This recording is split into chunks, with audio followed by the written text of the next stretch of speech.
me just straighten this up, people. So, we live or not? Let me just share that.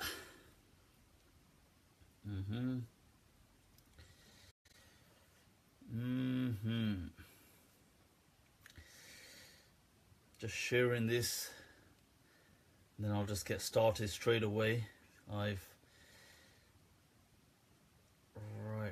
post. I'm just sharing it to my main page.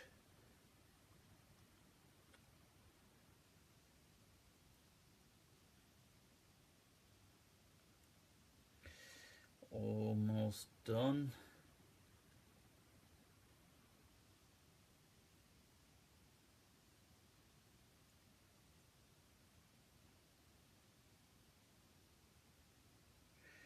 All right, come on.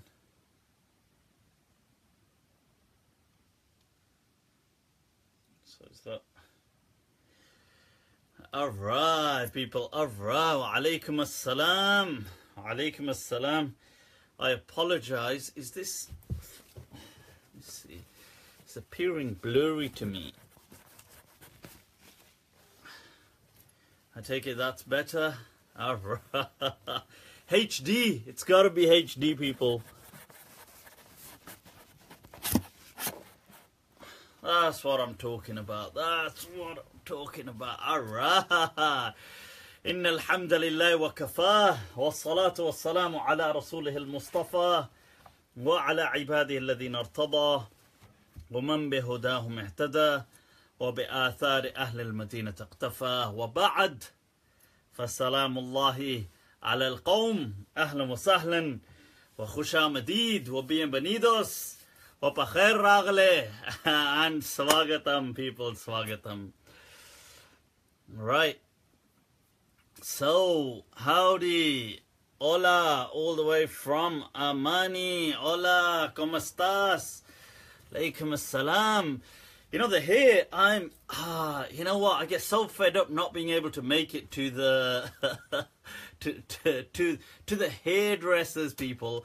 I just can't do it, it's my timing, I'm so, I actually tried to, suggestively brainwash my hairdresser into becoming a 24-hour.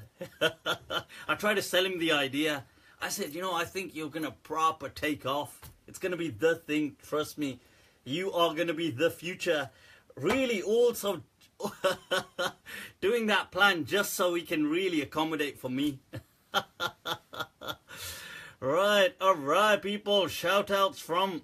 Look at that, different shout-outs coming. Screen not frozen here. Well, that's... Está bien, Carlos. Alaikum assalam. All right, Abdo. Kaif, khoya, kaif al-umur. Right, alaikum assalam. Become a smurf. What's a smurf? I don't know what a smurf is. Sohail, Malji, you need beats. Oh, you need beats? As in Dr. Dre beats. But make it third generation, please. Can you make it the third generation one? Anything below that, I'm not going to take them. Right, so also to mix up my drink, I've had one of my mojito. All right. Salam, brother. All right, Ahmed, كيف الحال?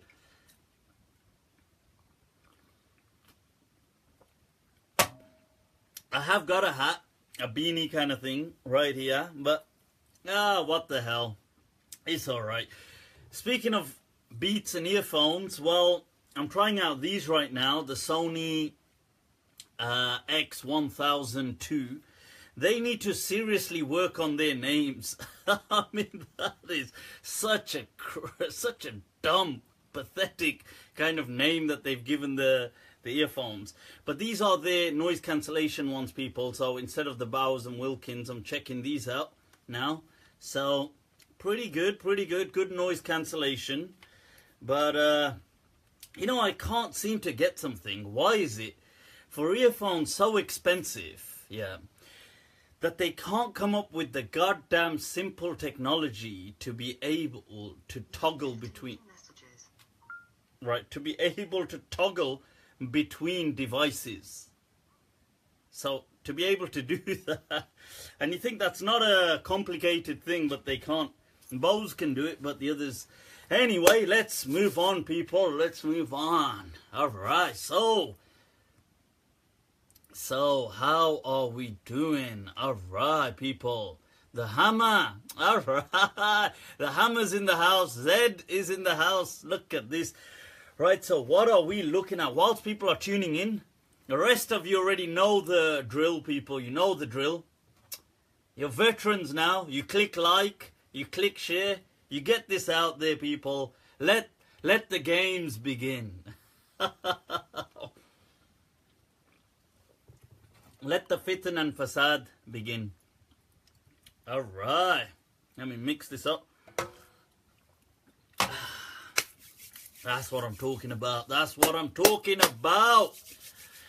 So I apologize for the delay. Today was delayed. Look at that. Actually, he's getting out of order now. It's kind of like I need to bloody... Well, anyway. And so I was trying to do a YouTube live as well today for people who are not on Facebook but are on YouTube. And for God's sake, it drove me insane. And in the end, I couldn't get it done. So next week it is. Next week. Right. Meanwhile, are you going to event? Are you going to event? Is that code, Irfan? Are we on a special code here? I gonna event. Alright, people, that's what I'm talking about. Do you have a YouTube channel? I do have a YouTube channel. It's Mufti Abu Layth Al Maliki. So, well, that was a difficult one, wasn't it? So, people, don't be drink alcohol, brother. ¿Por qué? ¿Por qué? Wale Afghanistan nankrahar. Wale che.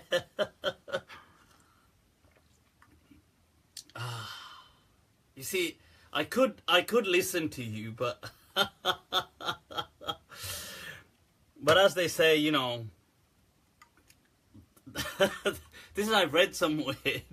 They say alcohol because nothing interesting ever began with a fruit salad.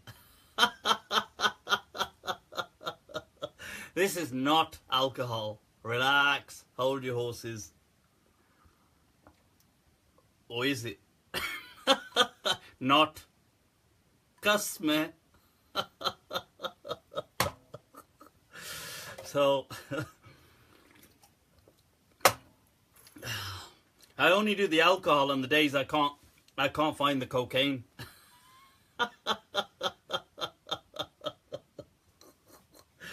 I'm joking.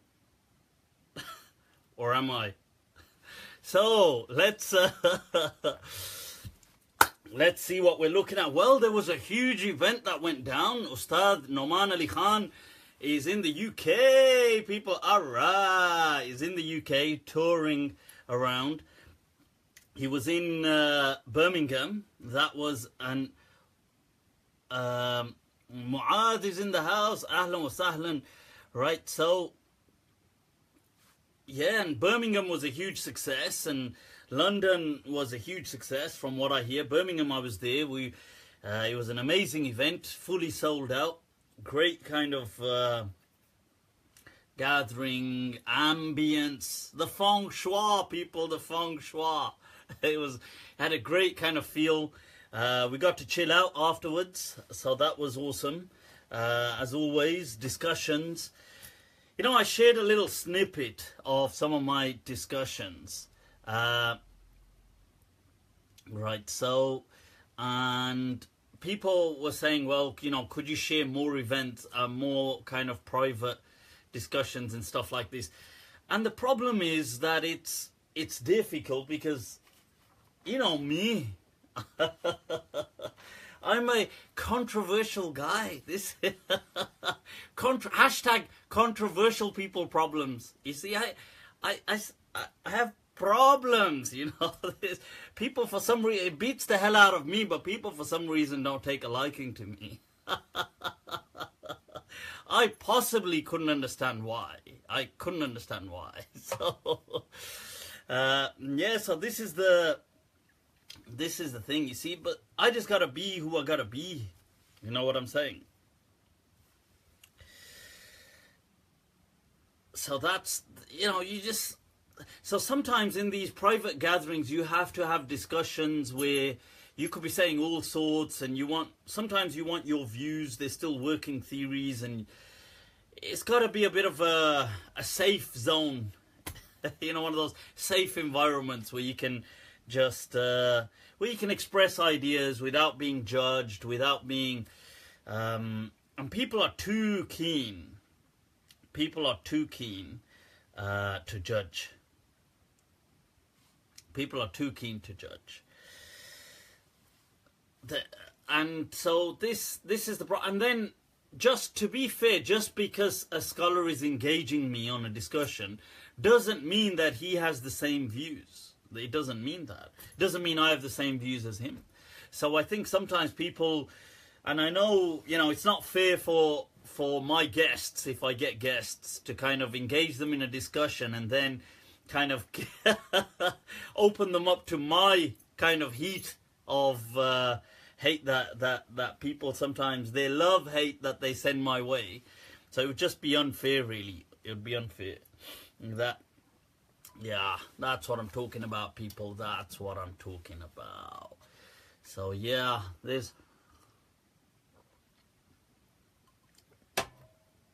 So that's the reason I can't, obviously, it wouldn't really be right.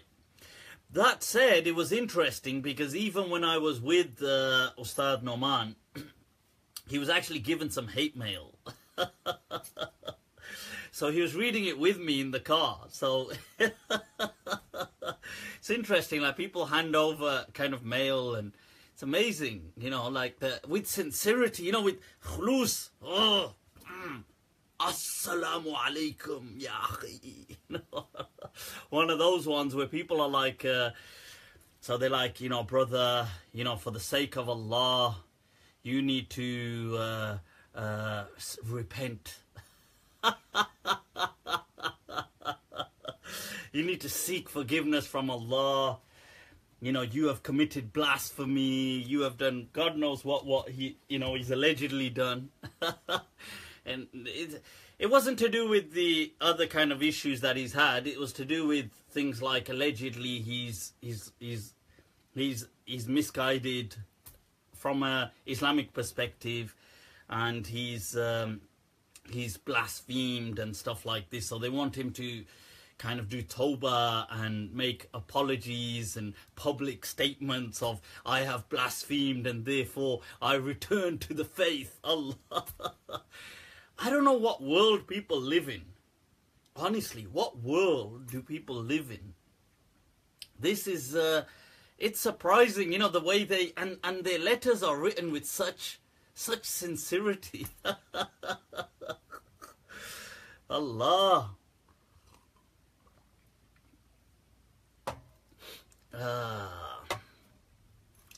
That's the truth, man. That's the truth. What's that, there's a poem of Ahmed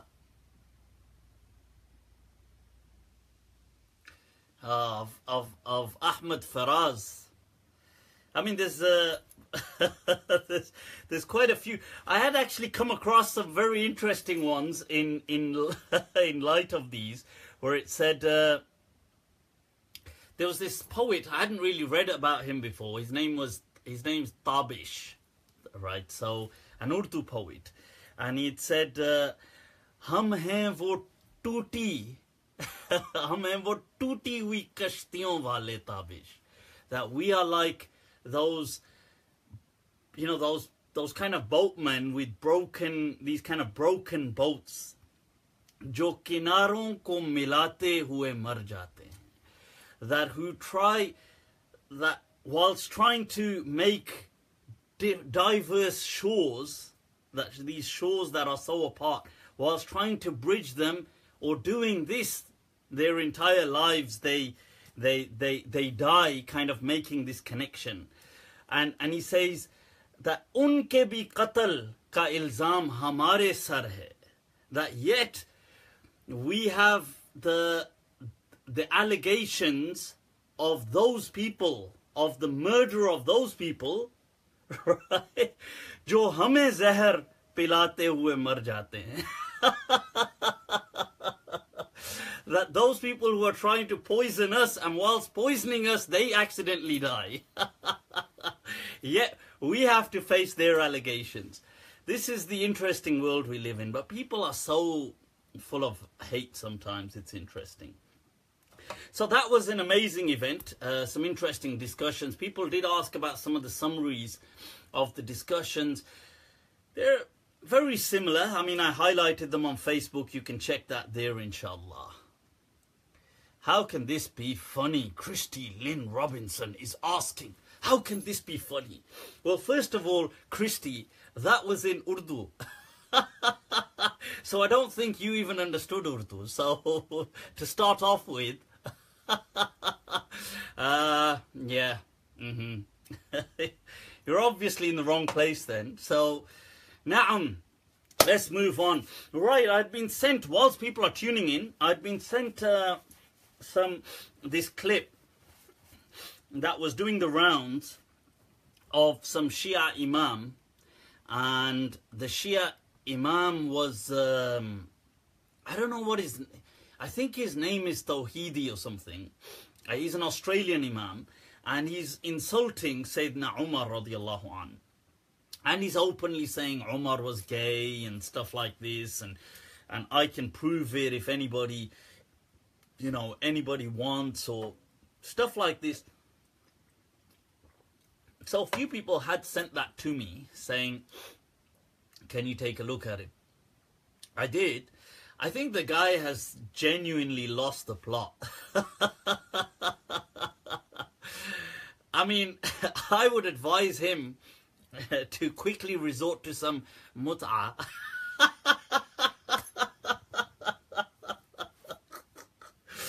Right, that's mut'ah is the Shia temporary marriage.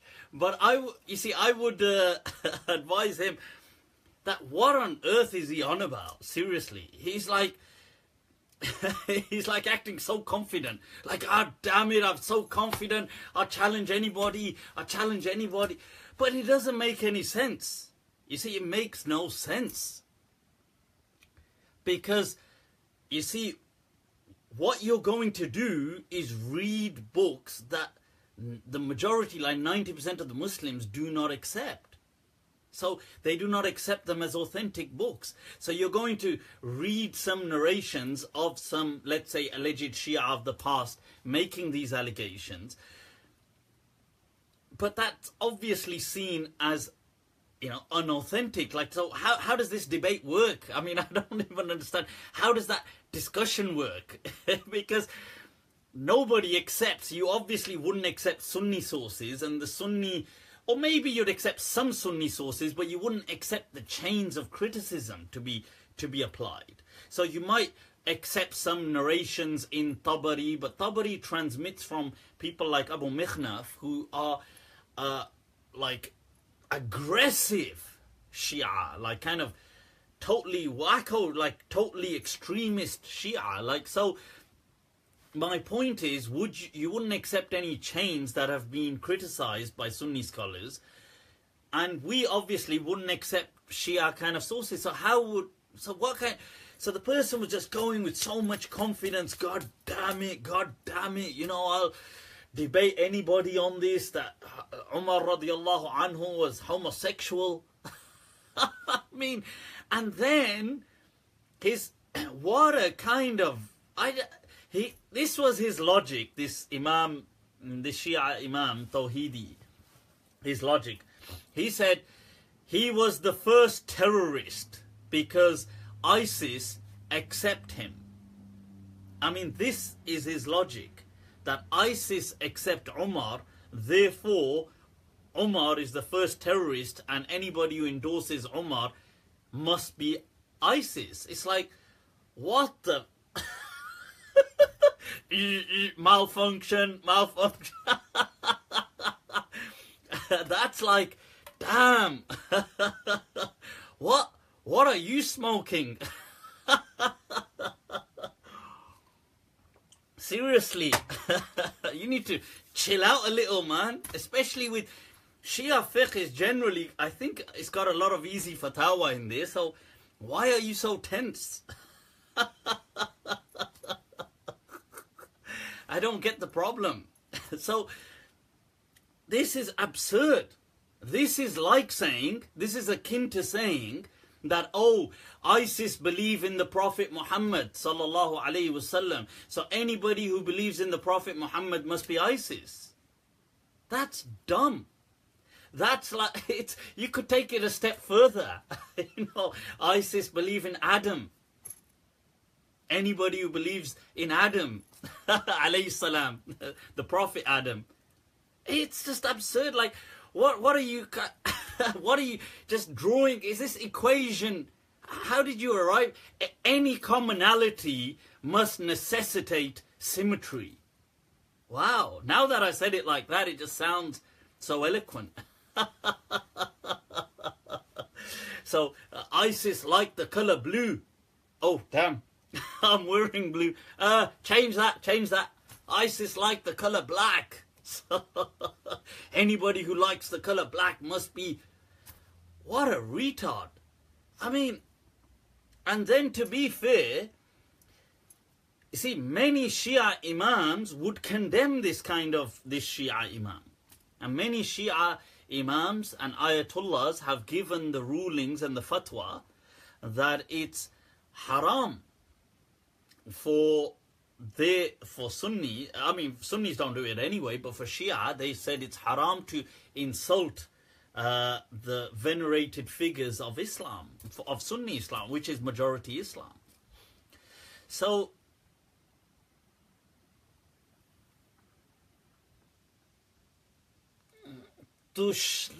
and in light of that, crazy, I thought it almost said tranny, but it says Tani, right?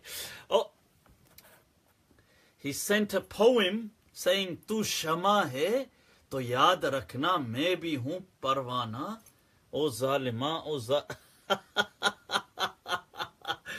Yeah, that's from a Bollywood song. I thought it was a poem. But in light of that, you see, when people say, in light of that, I've got one for you with Shama and Parwana. Shama is a flame and Parwana is the moth. But in light of that, people like this calling people to challenge them. It's not a problem challenging them. But how would that discussion go anywhere? To engage somebody in dialogue, they got to at least have some brain cells. Even an amoeba, a single cell amoeba, can outsell them.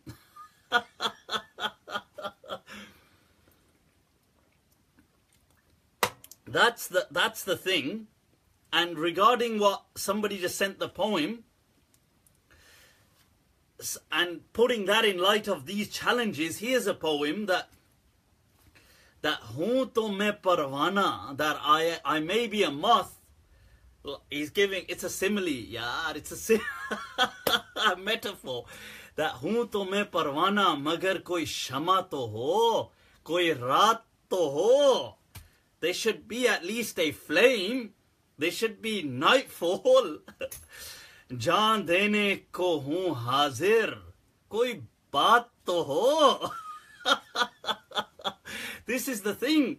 You know, you can take up challenges, but there's got to be some worth in front of you. Kuch to ho, Baba. This is just ludicrous kind of... yeah, so that's been going on. But I would say that ignore these things. I would say that these people, like Imam Tawhidi, are not representative of the Shia community. Generally, I think it's important, generally, we don't kind of... like, we don't alienate certain members of, let's say, the Shia community and stuff like that. We make it clear that we don't tolerate abuse, but we shouldn't kind of be sectarian sectarian driven in any way.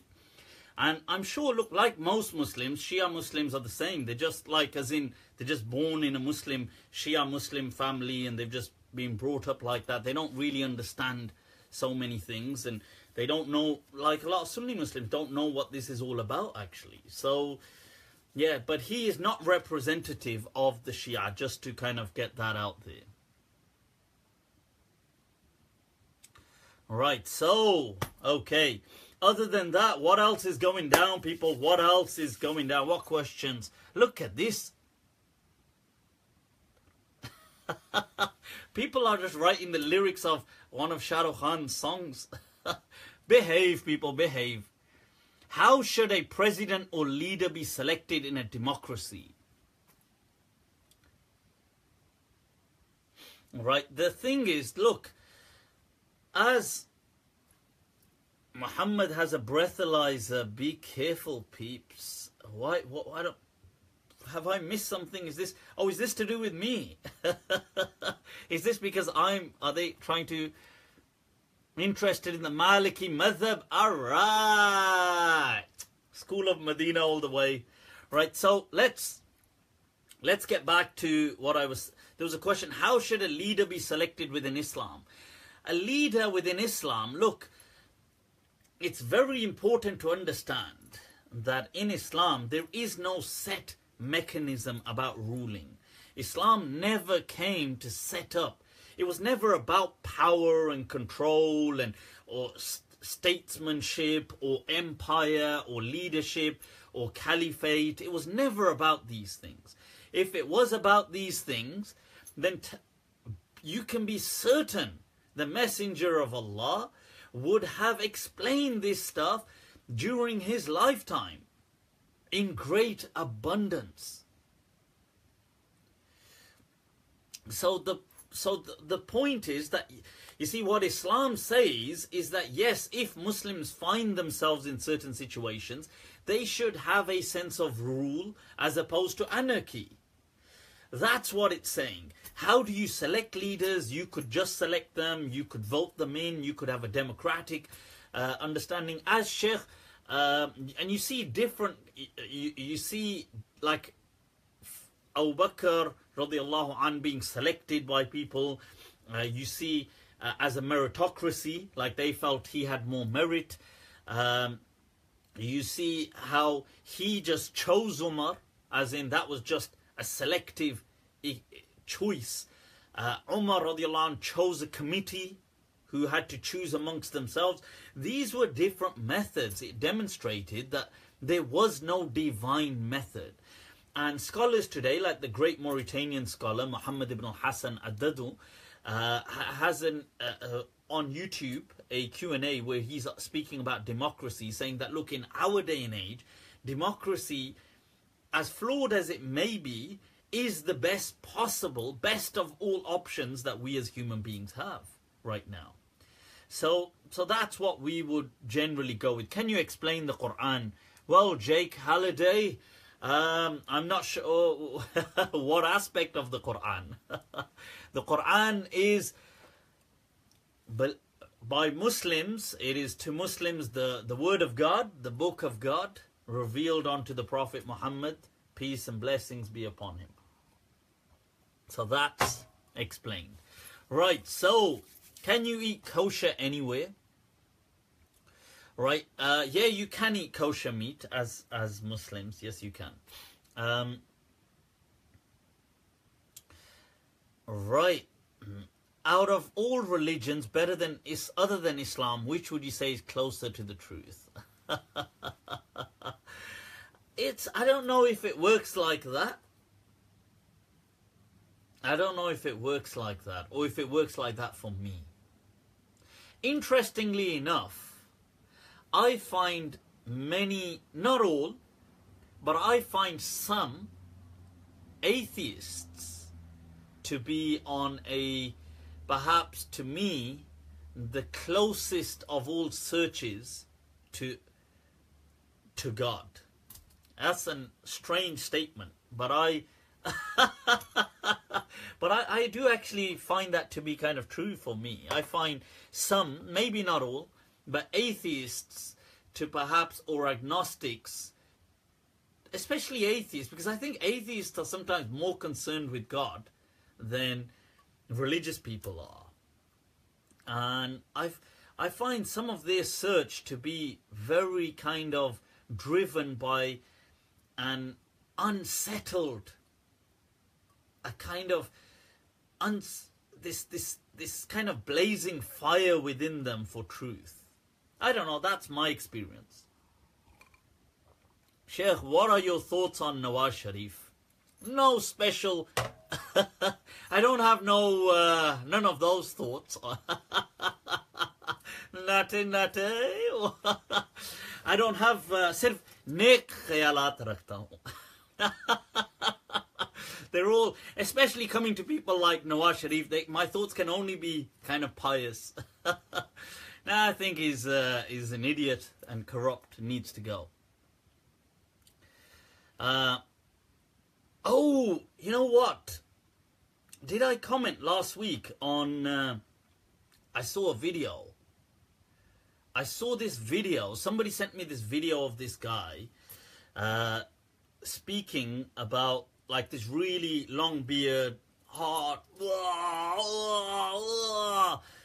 upon the Salaf. He's not even he's not even practicing in accordance with, he's upon the Salaf. He's on top of them. So it's hard-line person, British, maybe from down south somewhere, presumably London, speaking about how Islam instructs us to look down upon the kuffar. Right, those of you just tuning in, click like, click share, people, get this out there, get it out there. So he's speaking about Islam says you need to look down upon kuffar, and you need to embarrass them, and you need to, so he's saying all these things. And he speaks about food, and he quotes this hadith that وَلَا يَأْكُلُ طَعَامَكَ إِلَّا تَقِي, that let nobody eat your food except a pious person. And so he kind of says, I practice this hadith, and I don't let these people eat my food. And I don't know, he says, I have these non-Muslims working for me. And he addresses some Sikhs racistly, which I thought was utterly unacceptable. Because in these kind of contexts, not only is it unacceptable from a racism perspective, but it's utterly unacceptable that he's doing this under the banner of Islam. So he kind of refers to them as like, you know, tuckans or something, like lids. And I think that's so unacceptable, considering the fact that, one, it's haram to do that anyway, to refer to people of a different religion like that in this kind of context, very clearly forbidden in Islam. Secondly, it's stupid because Muslims cover their head. You know, it doesn't even make any sense. It's like saying the equivalent of raghead. That's what he's saying. But around the world, most of the people that wear turbans are Muslims. So it's just as retarded. This is the kind of level of intellect that we're dealing with. So he says, oh, these people came to me and I was like, what? You're not getting my food? That only a pious person, wallahi, only let a pious, bruv, only let a person. Sorry, I can't do the full-on London accent. But, right, so he's saying that only let a pious person eat your food. And you think, God, you know, I wanna really describe him, but then people are gonna say, yeah, Mufti can't control his language. But this is the kind of behavior that we have, and nothing. These people, they are like how the Prophet describes that a people will come and they will recite the Quran so much, preoccupy themselves with worship. They will make your worship look like nothing compared to their worship. Yet, they will miss Islam. They will miss the deen. يَمْرُقُونَ مِنَ الدِّينِ. That مُرُقُ السَّهْمِ مِنَ الرَّمِيَّةِ. That how an arrow misses the prey. That's how they miss the deen. And I'm not saying that they're kafir. I don't believe they're kafir. But it's they miss the true understanding of the deen. That's what it is. They missed it. They are worlds away from it. So, yeah, so you get this kind of stuff. I saw it and I was disgusted, but I thought this is the kind of stuff Britain First, Tommy Robinson and all these kind of Islamophobes love. This is just, these people, I wouldn't be surprised if they support each other. Because they must be having a field day with this kind of stuff. They must love this stuff. But yeah. Anyway, let's move on, people. Let's move on. What are we looking at? What are we looking at? Some questions. What if you don't find a pious person, then tell that Wahhabi to stay hungry? But seriously, man, this person wasn't even like your regular Salafi. He was like a Salafi on steads. He was something else. He was on he was like a super Salafi on speed. This guy, something else, man. An embarrassment to Muslims. Right, so Sheikh, you seen the Chuff magician? I haven't met him in person, although one of my friends does look like him. So I was thinking of setting up an impersonation and pretending that I'm with him. And you might see that soon.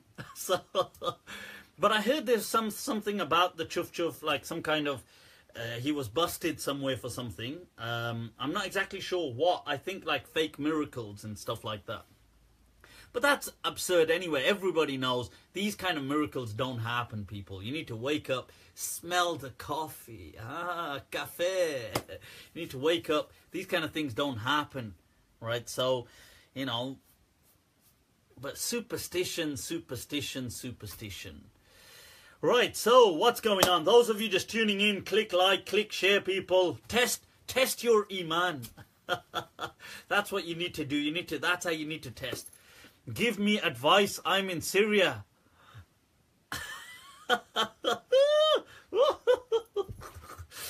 Quick, jump. What are you doing in Syria? Whoa. May Allah bring peace and stability to the land of Sham. Ameen. What's all this about Thursday Khatam? Well, actually it's Khatam in Urdu. Khatam is like, it actually means to close something, but it's used to mean a kind of ceremony in which some rituals happen, and it's used for certain things like the Khatam of the Quran, the Khatam of different things. And what people do is every Thursday they kind of put out a bit of food and they read certain things and kind of bless it. And they have this kind of belief, which is really, none of this is authentic in Islam. But it's just folklore, superstition. They have this belief that spirits are coming and the spirits of the deceased are visiting them and they will take the food. Which, in all honesty, if I did come back from the dead as a spirit and I turned up and somebody just had like half a glass of milk for me and some, like a little bit of halwa, I would be seriously disappointed. I would be like, you taking the mick, mate? Like, is that how you welcome me? I mean, I just came back from the dead for this stuff. You understand? You understand the level of sacrifice I'm making. You don't appreciate what I've come back from. I've crossed realms, dimensions, goddammit, to get here, and you give me this little bowl of some disgusting ghee-soaked kind of halwa. Like, what? I mean, if I came back from the dead, I want to see the whole works. Okay? I want there to be like a super party going on. I want to say, yeah, that's how you come back from the dead. That's what I'm talking about. Right, so, no, it's all folklore and superstition. And that said, sometimes I think to combat it, you have to use wisdom. So don't kind of go against these things so harsh. I think you've got to maybe educate people, but then you got to take time with people. And some people are set in their ways. I think just let them be. So don't think like you gotta, oh, I gotta change everybody. Why are they doing this? I must condemn it. I must condemn. I'm having a taqwa attack. Don't have one of those taqwa attacks all of a sudden. Like, oh, like if your parents do this, just chill with it. Don't worry. I mean, like, look, just some things in life you gotta just roll with. Okay, because people they're not going to have that kind of an enlightenment all of a sudden and understand things like superstition and evolution of institutionalized religions and folklore and how, these kind of things don't come easy. So don't worry about it. That's what I'll say. Don't worry about it. So people, click like, click share, get this out there. What do you think about Loki? I don't know about it. I think is that a rapper or somebody? I don't know. I don't really listen to much kind of nasheeds or things like that. Right, so okay, next question, people. Why can't we enter Makkah if we don't have a test of being Muslim? Is it part of politics? I've answered this last week. I did quote and I read from Ibn Ashur in his tafsir that we do believe, that many people do believe you can enter Makkah. Okay, so there's a difference of opinion. Today it's more a political kind of state decision taken by the Saudi state. Right, so Z on the scribe question. Okay, this is it's an interesting question. It's to do with a person known as Abdullah ibn Sa'ad ibn Abi Sarh, or Abdullah ibn Abi Sarh. It's often known as. And he was like a kind of, if you want to use the term, maybe foster brother of Uthman radiallahu an. And he's one of the people who apostated in Islam. And then he said some things about the Prophet as well and about Islam. And he was part of the kind of propaganda thing against Islam. But during the conquest of Makkah, or the liberation of Makkah, he embraces Islam and he comes and apologizes. And the Prophet forgives him. And then he goes on, after the conquest of Makkah, he actually lives a very upright, upstanding kind of life where he is in positions of responsibility. During Uthman's time, he's given positions of leadership. And right till his very death, he's seen as a very kind of a noble character. This thing about him when he apostates, first of all, it's interesting that the Prophet didn't have him executed per se, with all these people, obsessed with apostasy laws. But there is some discussion around him and the Quran, him being a scribe before he apostated. So he used to write down some verses of the Quran. So there are some kind of narrations about him saying that the Quran was more fluid, basically, and that he felt, this is what he's transmitting, that he even changed the Quran whilst with the Prophet. And the Prophet kind of went with his interpretation, not interpretation, but his wording. These are some narrations which have been highly criticized as unauthentic. But these narrations are there, and it goes into all this kind of discussion. But generally, these narrations are not authentic, okay, generally speaking.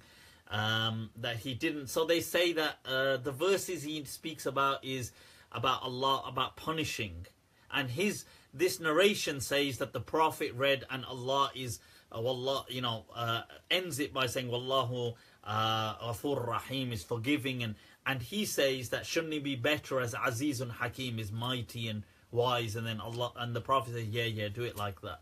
I mean, that just sounds quite absurd, to be honest with you. So yeah, so it's not authentic. But the thing about him apostating and joining the Meccan people is true. And yes, he was on a list of those people who were actively at war against Islam. So they would have been in the conquest of Makkah, perhaps killed if people got hold of them. But he himself came to the Prophet with Uthman, and Uthman says, look, he's sorry for what he's done. And then after that, he continues as a very kind of noble personality. So that's the thing in essence. That's like a quick kind of overview. Right, so what are we doing? What, Jahan? Alright. Ahlan wa sahlan, people. Ahlan wa sahlan. Those of you just tuning in, right, click like, people, click share, get this out. Right, I've got to speak about Valentine's. Yes, salam, people. Valentine's, it is Valentine's. So that's what I got to... So before I do that, you can click like, get this out there, people. Need you to... Let's spread this this goodness, this topic of Jannah. I'm not into... are people having their private discussions on... right, what's going on, people? ¿Qué pasa? ¿Qué pasa? What's going on? Right, so those of you tuning in, Imam Hassan is in the house. Ahlan wa sahlan, Hassan. Right, that's an awesome Imam from Gloucester, UK. You need to be in touch with if you're not already. So people, get this out there. I'm going to discuss in a moment. I will be discussing Jannah. Eunice, if you're trolling, you are going to get blocked. Okay, so right, so that's just, I've just put that there. If you carry on, you will get blocked. So cool. I'm going to take up Valentine's in a moment. Let's just take 1-2 little questions, and then we'll come to Valentine's. Cha cha cha. Right, so people, till then, let's see. There's I was asked a question on, I'm just trying to look at some of these questions on the Tajweed. I was asked a question on Tajweed within Salah. Do you have to recite perfectly within prayer? So this is Ibn Naji, one of the dons of the school of Medina, people, one of the dons. By the way, I saw this meme done by Ifzal, where there was this baby going like this. Not going like that, that's it.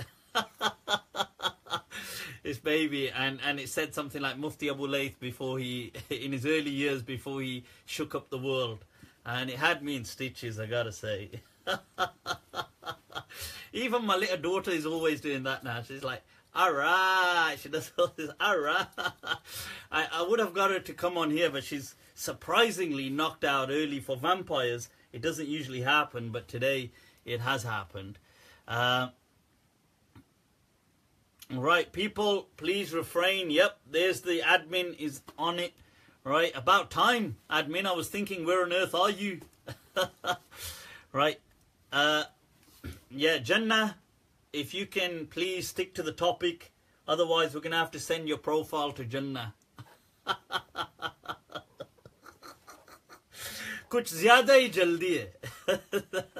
You know, Hajjaj, when somebody tried to interrupt his khutbah, his Jummah khutbah. So he got his guards to kind of like... he goes, this guy's a bit too eager. Just... If you don't mind, if you can send him on to Jannah. He's a bit too eager to meet God. So why not help the guy out? That's what. Hajjaj, huh? What a guy. What a guy. He's one of those love-hate kind of characters in Islamic history. So, when you're reciting the prayer, do you need to have full Tajweed? Right, so there's a difference of opinion in this. They call this lahan, okay, in Arabic, lahan or lahan. Okay, if you have a lahan, right, you make a mistake. And generally, you will get some ulama that say if there's a lahan, it can completely invalidate the prayer. I believe that is one of the main positions of the Shafi'i madhab. Some of the Malikiyah, some of them did go with that, and that included people like, this is Ibn Naji in his commentary of the Risala of Ibn Abi Zayd. He mentions that if a person does is a lahan, makes mistakes, then faqila sahiha, salatu sahiha wa aksuhu, and then he says bil awwal in kana fi ghayr al Fatiha, because Fatiha is what they really stress over, Surah al Fatiha. And then he mentions the people who say this are people like Abu Bakr ibn al-Labbad, ibn Shabloon, and some of these greater scholars. Al-Lakhmi says if somebody is a lahan, you should definitely prevent him from leading the prayer. But then Ibn Naji goes on to argue that, look, this doesn't make any sense. He says, وَالْقَوْلُ الثَّالِثَ الَّذِي بِهِ الْفَتْوَى هُوَ عِنْدِي ضَعِيفٌ. He says لأنه لا يخلو إما أن يكون اللحان ممن صار بلحنه متكلما بغير القرآن أم لا. He says, look, either the person reading messed up is changing the meaning of the Quran or is not. وعلى كل حال فلا فرق. And then he goes on to say, and he says, look, that, so he goes on to say that وعجبته بأنه يلزم عليه الصحة مطلقا لأنه إذا قل لحنه في القرآن فقصار أمره على ما ذكرتم أن يكون تاركا لبعض آية وذاك لا يضر والله أعلم. So Ibn Naji, one of the dons of the school of Medina, commenting on the book of Ibn Abi Zayd known as Young Malik, saying, look, if a person makes a mistake in the Quran, at best what you could say is he missed out a portion, but he still read something. I would say, in line with that, look, if you make mistakes whilst reciting, just try to improve, but your salah and stuff is fine, okay, as you heard Ibn Naji say. Right, so if you've had impurity on your hands and you wash your hands in the basin and you get splashes of if you have impurity on your hand, I won't ask how did you arrive at having a impurity on your hand. Nate. Well, sure, by all means, you can wash your hands, and no, you don't need to freak out about the splashback. So, people, what are we looking at? Right, so, come on. I still don't see this getting out there. I want to see, before I go into because a lot of people have been asking about the Valentine, so I want to share that, want to make sure people don't miss it.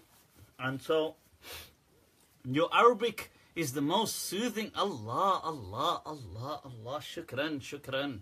Allah. Let me act all very humble and Allah. You know, in a lot of, in some cultures, when they start acting humble, they'll start kind of degrading themselves. So they'll start saying things like, oh, like they'll say, oh, the poor, the impoverished, the weak, the feeble. They'll say like the despised, the most despised. So in Urdu, you see people write, they don't just, sometimes they write haqir, which is like a despised thing. They go, commonly people say faqir, like a poor, you know, the poor person, like meaning themselves. Sometimes they say haqir, the despised one, haqir. You know, this is from the haqir.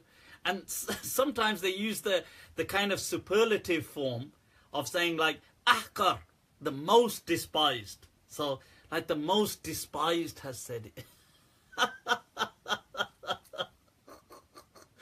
How? What? You'll be like, what? What the hell? That's like the most, they're like the most diseased. Carrying the most viruses.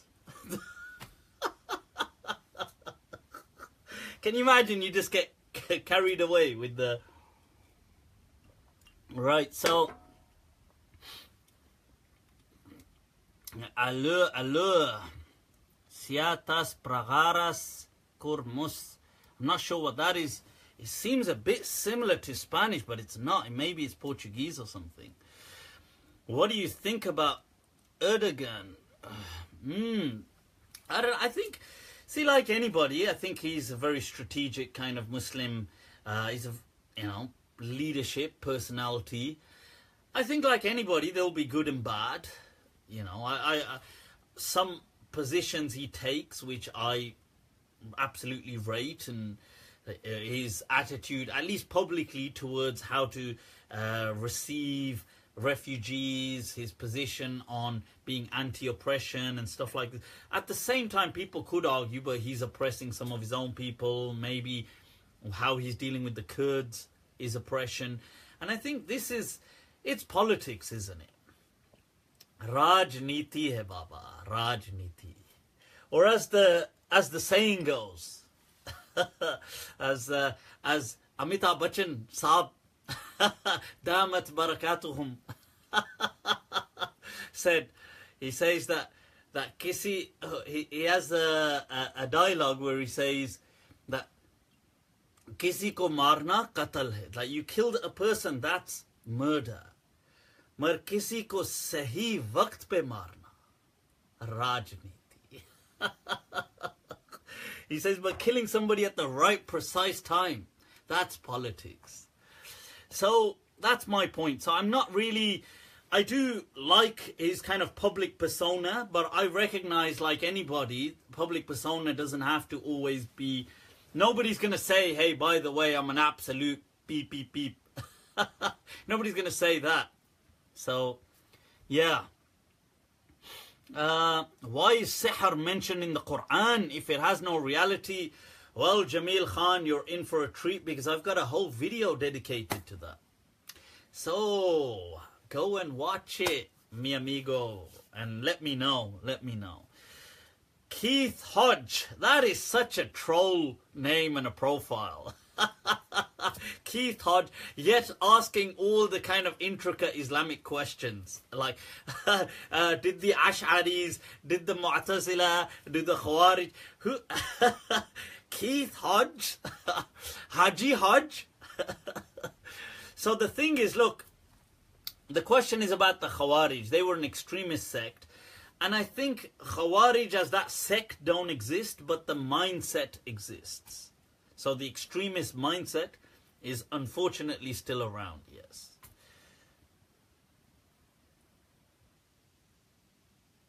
Your Bollywood films from? Where did you get your Bollywood films from? Interesting. Back in the days, we had to go all the way. We had to go on these long walks, my brother and I. Anyway, I won't get into that. So, are groups like ISIS, Taliban, AQ, Al-Qaeda, Khawarij, yes, they're of a Khawarij mentality, some more than others, along the way. It's like a spectrum, if you like. But I'm from a very Muslim neighborhood. Okay, Haji Hodge says so, if you say so. Right, so what else? People, what's... controversies galore, right? So they come favorite scholars from Al-Andalus. There's too many, seriously, all the way to Grasmere. Whoa, who's that? Shazad Mohammad. Gotta check that up. See, during my childhood, up until the age of 10, I actually lived on that road. So all right, big up Handsworth, represent. So shout out to Oldham. All right. So why are so many UK Muslims named Chowdhury? It's a title, a kind of caste thing. That's what it is. So what are the questions, people? What are the questions? Ahliyas. Look at this. A lot of people have tracked me right down to my childhood. This is like freaky. S&D supermarket.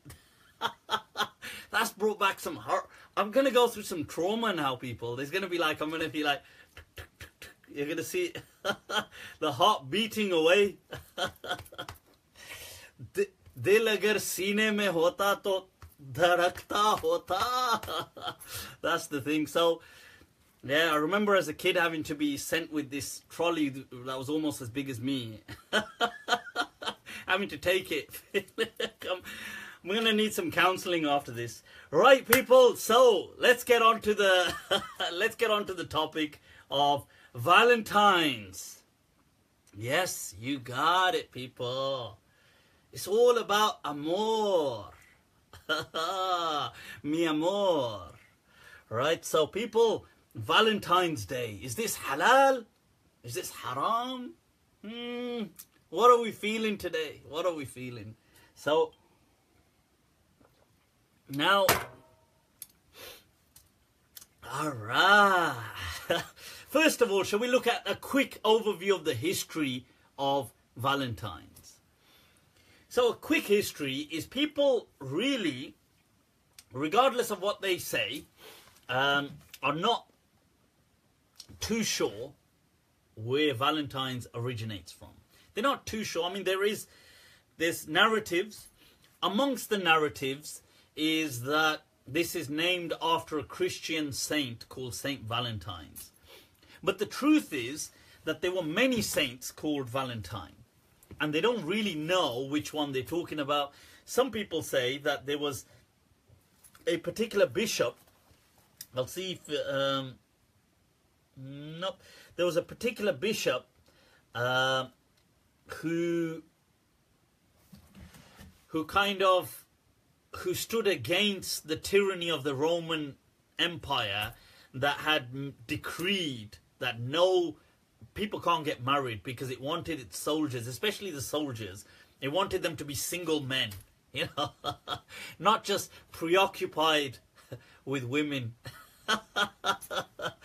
which is as absurd as you can imagine. So it probably just had like a bunch of like really desperate men in the army to just unleash them on a neighboring civilization, right? So now Bishop Valentine, according to this one theory, is the guy that would secretly get them married, and then he was kind of persecuted by the empire. And there's a pope by the name of, I think, Gelasius, who comes in the 5th century AD, that kind of says that we should commemorate him by having this day dedicated to love. Allegedly, that's one of the theories.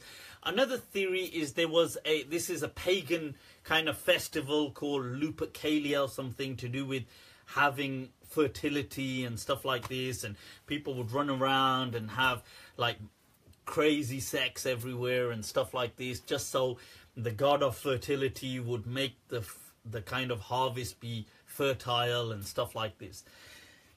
I mean, there was this thing called Lupercalia, and some people say that the Christian church kind of turned into Saint Valentine's Day.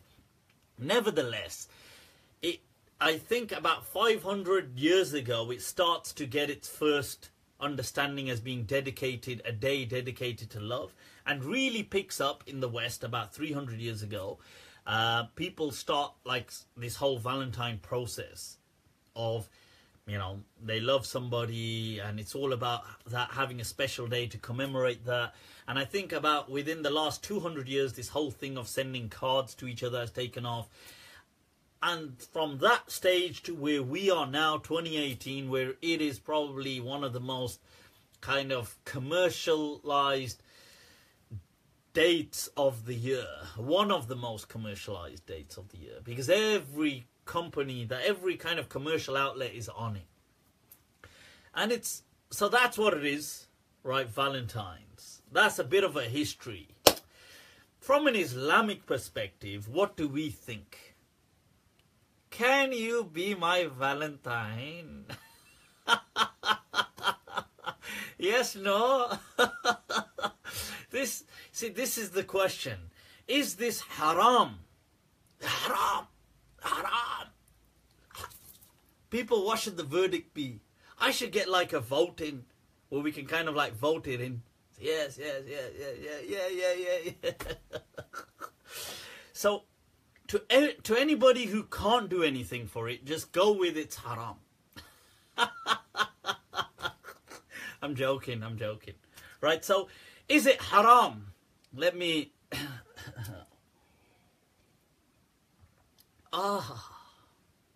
So, the answer, people, is that, you see, to make something haram, you need overwhelmingly strong, conclusive evidence. And as I look, all I see is just a Valentine's card. I don't see this evidence. Where is this evidence? ¿Dónde está? Where is it? So there is no overwhelming conclusive evidence that this is haram. Right? So it is not haram per se. And to say, well, it resembles a pagan festival or it has its roots in pagan festivals is a bit dumb. In 2018, guys, you can't be talking about paganism. It sounds dumb. You sound, I hate to break it to you, but you sound kind of stupid. Or if you are going to talk about it, just don't stand by me when you do it. Can you go stand, can you cross the road and stand on that side? Pagans, heathens. Alright, so you got to stop this because it sounds dumb. Look, somebody's got to tell you. So, okay, I'm just breaking it to you. Don't shoot the messenger. It sounds dumb. To say, well, this is a Christian thing. Oh, Christian. Oh. It's got nothing to do with Christianity as a religion. Whether Saint Valentine did this or not, whatever, it's nothing to do with the religion. However, I've got a caveat here. So I'd like you to... So I don't believe that it's haram from that religious perspective. I don't believe that it's haram. That said, I don't encourage this kind of culture. Huh? Is that just because I would have too many people to have to cater for on Valentine's?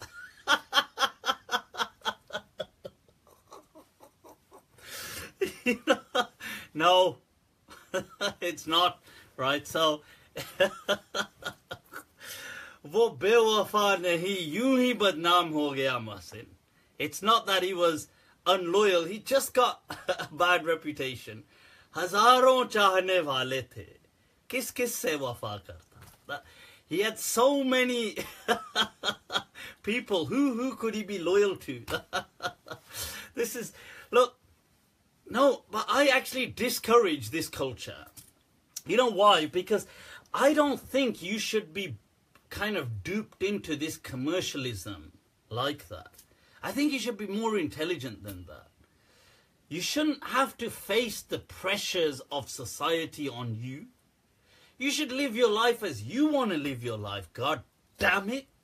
Don't have people tell you. You set a day.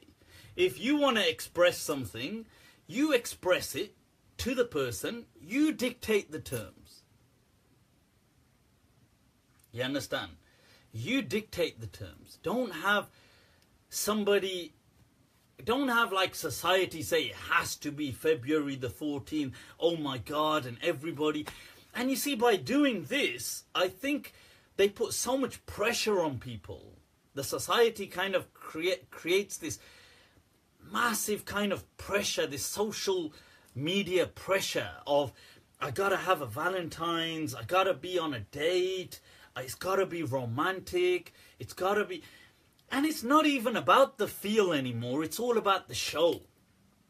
So it's not even about kind of like what do I want to feel, or what do I want to experience? It's all about what do I show people. And if you don't have a date or a Valentine's, you become depressed. People become depressed.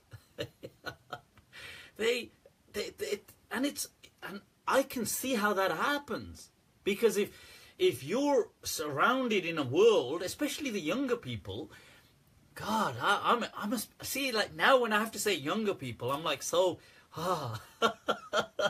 Buryage, you know, how we've aged in this, on this journey of ours.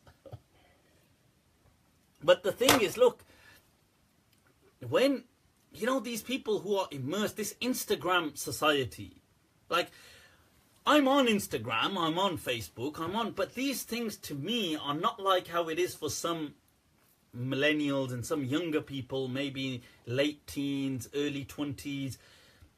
These kind of people, their social media, they live. That is they breathe that. I mean, for me, this stuff is good. I like it. It helps me reach out to people. We connect. But it's not, you know, it's not about, like, I don't take pictures of my food and put it on there and have to always compete with people and stuff like that. To me, it doesn't, you know, we're not from, I don't know about other people, but I would assume we're not from that generation. But I can see how people would get depressed. They would be like, damn, I've got nobody to show. And then if they have, they've got to show it perfect. We've got to be in a top restaurant. We've got to be on holiday. We've got to show the world. Show the world, show the world, show the world. You know, all this kind of stuff depresses people. So I would say, look, I don't encourage this kind of, because I think it's unhealthy. And I don't think you need to go buy things just because people, I think by all means, I'm like, I buy whatever. I'm a bit gullible like that. But but I say buy it because you want to buy it. Don't buy things because they're dictated onto you. You know, people say you got to do this. Oh, okay, because of society. You choose a day and do whatever the hell you want, but don't have to feel pressured. That's my point. Because I think all those people that are loners on the day, all of you that are alone, well, if you can contact, send a message to, not, this is how scandals are created. Right, so this is my point. So I'm against all of that, people. I'm against all of that. So I'm not against it because it's haram from a religious perspective. I'm against it because it produces, I think it really messes with people's psyche, this kind of stuff. I think the pressure is so unhealthy. I think people are really, you know, like, when I look on social media, you know, when you're you're kind of like going through social media, stalking the hell out of everybody. You're just bored sitting there. Oh, what's this? I see the amount of pressure out there. I think, damn, thank God I'm not a part of that. So, anyway, so that's my point. Have the courage to be yourself. That's what I'm saying, people. You know when you're like, what's this profile? No, you know, when you're bored and you're like, well, let's just stalk the hell out of Facebook and Instagram, and you see what people are up to, and you think, bloody hell, like, I'm totally not a part of this world. I must just be like a total, and I can see how that would. I think the TV series Black Mirror is onto something. Seriously, it's onto something. It gives a lot of these scenarios. Right, so let's take some other questions, people. What are we looking at? Well, I was asked a question about hijab. Why is it not until you accidentally click like?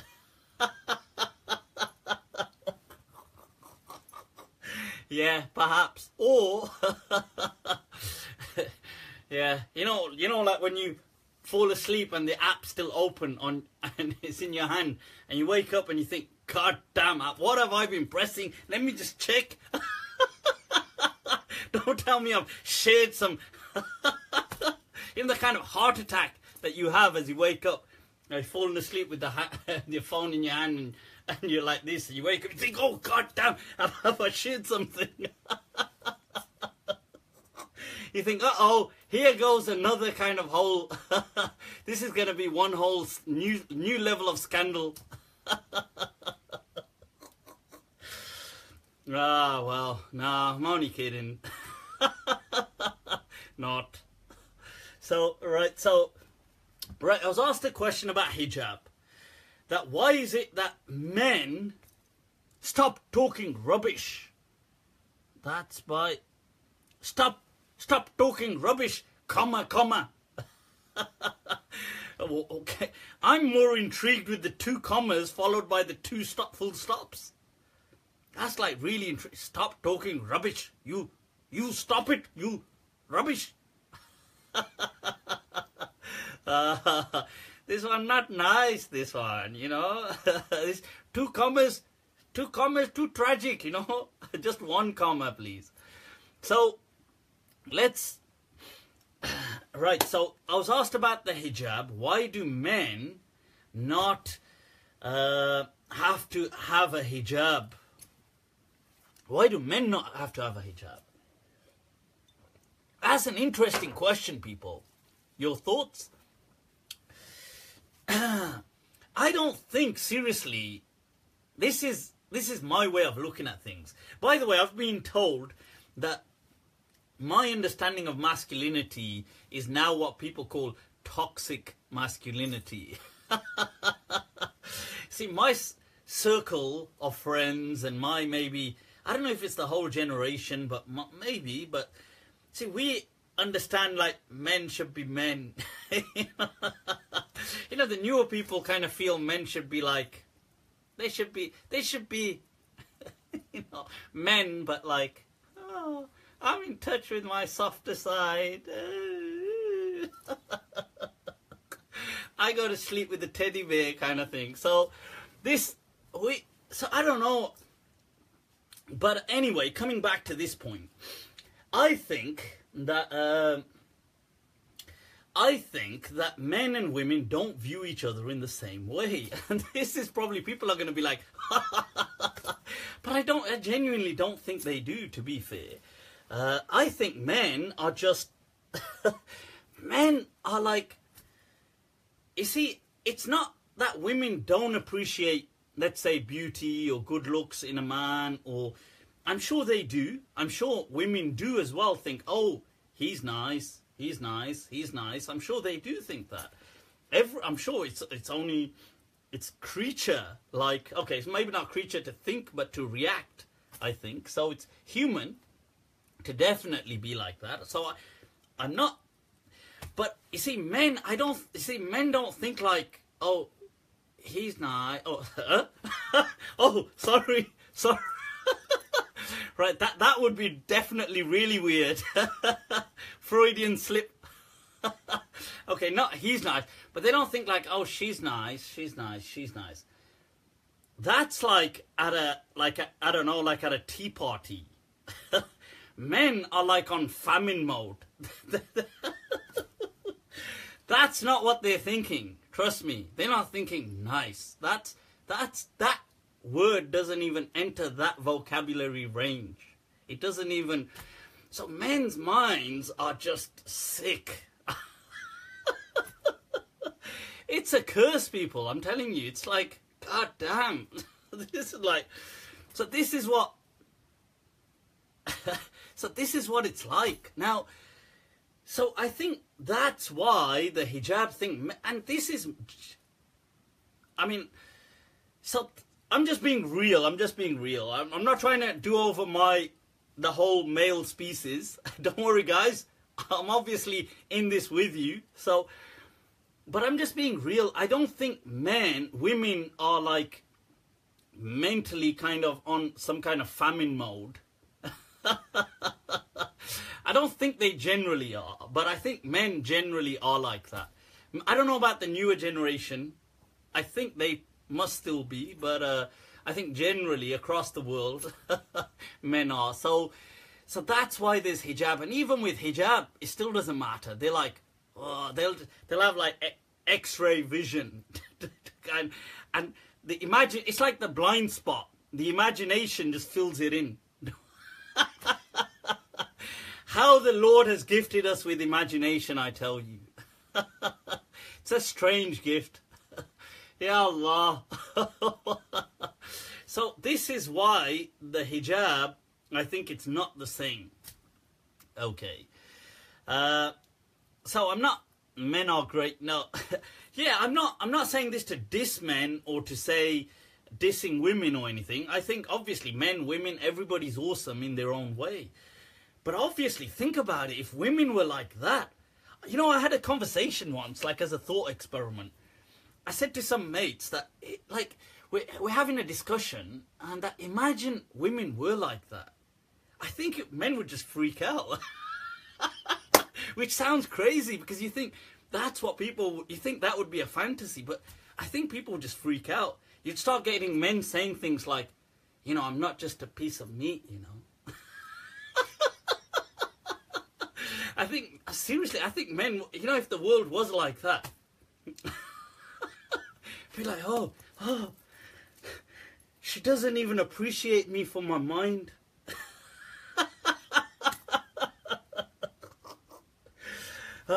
It's interesting. So I think that's why hijab was more for women as opposed to for men. Because I think and then it's interesting that it's kind of generally been a very patriarchal society.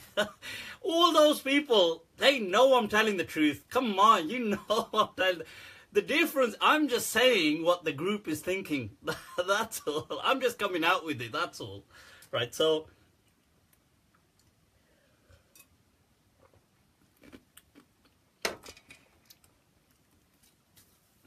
I'm just saying what you all are thinking. That's all. I read this, there's this poem that mumkin nahi hai mujhse ye tarz-e munafaqat. That this style of hypocrisy is something that I'm incapable of. Dunya, dunya, tere mizaj ke bande nahi hai hum.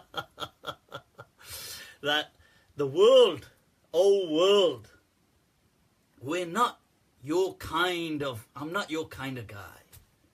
That I can't do this hypocrisy. That you gotta just keep it real. That's what it is. So, this is why I think the hijab thing, and I think people would agree with me in essence. Cool? Let's take, on that note, there was another question. There was a question about women being imams. Women being imams and leading men in prayer. And I thought, you know, I'd rather read to you guys from the Don, Ibn Rushd. Right, Ibn Rushd, Averroes people from Muslim Spain.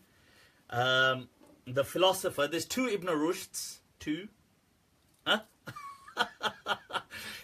I don't think this is a swear anymore now. I don't think in the UK it used to be a swear. I think nowadays you don't really get anybody going like that anymore. I think that's like 70s, 80s.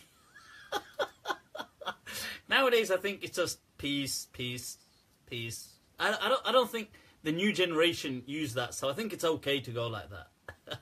I think so. And if not, right? Okay, behave, people, behave. Right. So Ibn Rushd. There's two Ibn Rushds. The grandfather and the grandson. Now you're probably thinking, well, there must have been a father in between. Well, duh, of course there was. Otherwise, you got some sick imagination, right? So, of course there was a father involved. But the grandfather and the grandson are known as Ibn Rushd, the famous Ibn Rushds. So, he writes in his book, Bidayat al-Mujtahid, the beginning, the genesis, the beginning of a Mujtahid people. And he was a legend from Muslim Spain. You're talking around over 800 years ago. So he says, look, اختلفوا في إمامة المرأة. Okay, and they disagreed about a woman being an imam. And he goes on to say that, look, ala annahu la yajuz an ta'ummur rijal, that she cannot lead men in prayer. واختلفوا في إمامتها النساء, and they disagreed, can she lead women? And he mentions that Shafi'i allows that, and Imam Malik popularly doesn't, but in other opinions he does. So there's a difference of opinion from Malik. And then he says وَشَذَّ, and there was a rare kind of understanding from Abu Thawr and At-Tabari, فَأَجَازَ إِمَامَتَهَا عَلَى الْإِطْلَاقِ. So they said women can lead men in prayer.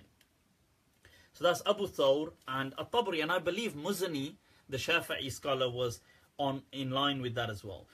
He says those people who said they couldn't use a hadith, أَخِّرُوهُنَّ حَيْثُ أَخَّرَهُنَّ اللَّهِ.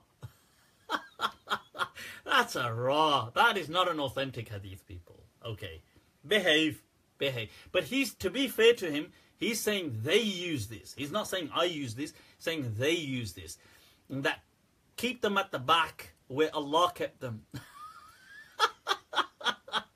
That's a raw. That's a misrepresentation of Islam, right? Because that is not an authentic hadith. That is a weak hadith. Da'if, people, da'if. So he says, and then he says, مَعَ أَنَّهُ أَيْضًا, it's been transmitted from some of the first generation through a hadith that they went with what was transmitted in Abu Dawood from the hadith of Waraqa, that أن رسول الله كان يزورها في بيتها وَجَعَلَ لَهَا مُؤَذِّنًا يُؤَذِّنُ لَهَا, and that the Prophet used to visit this woman called Waraqa. This is in Abu Dawood and in Hakim. And he placed for her a mu'adhin, وَأَمَرَهَا أَن تَعُمَّ أَهْلَ دَارِهَا, and she would lead this man and her family folk, including the men, in prayer. So it's interesting. And when it comes to reasoning, what's interesting is when it comes to reasoning, he says,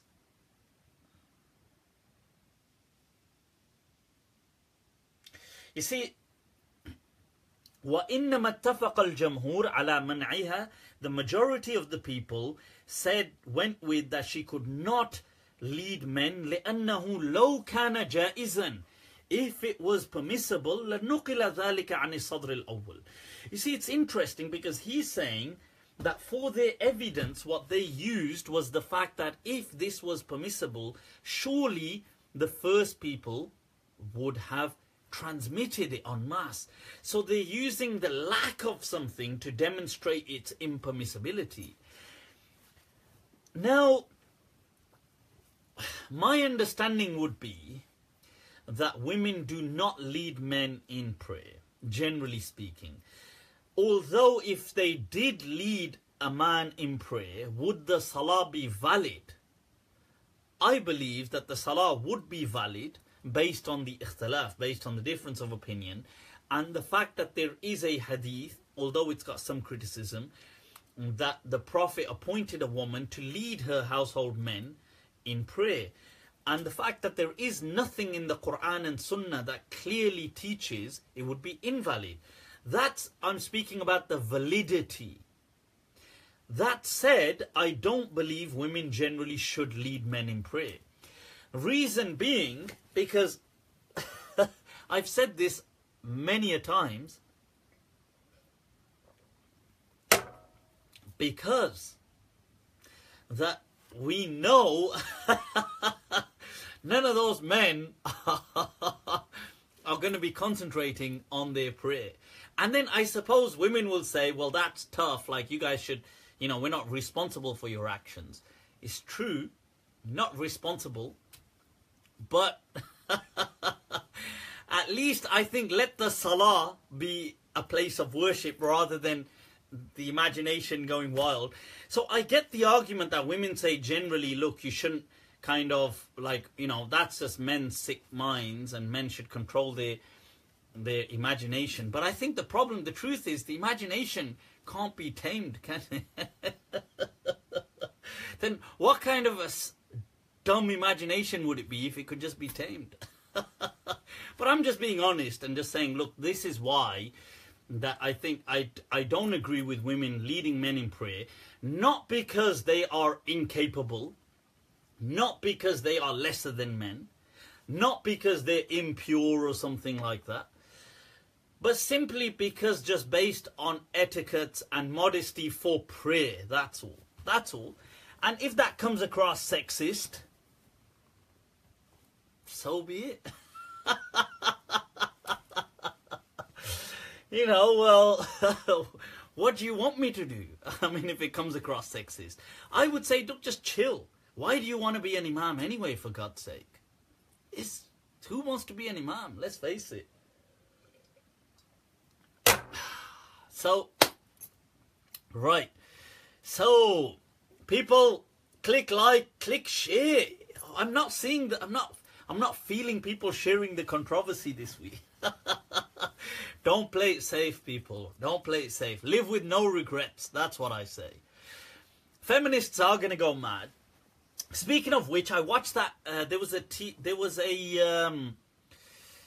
Hisham al-Maliki, ahlan wa sahlan. Those of you just tuning in, click like, click share. Layla has asked about donating organs as Muslims.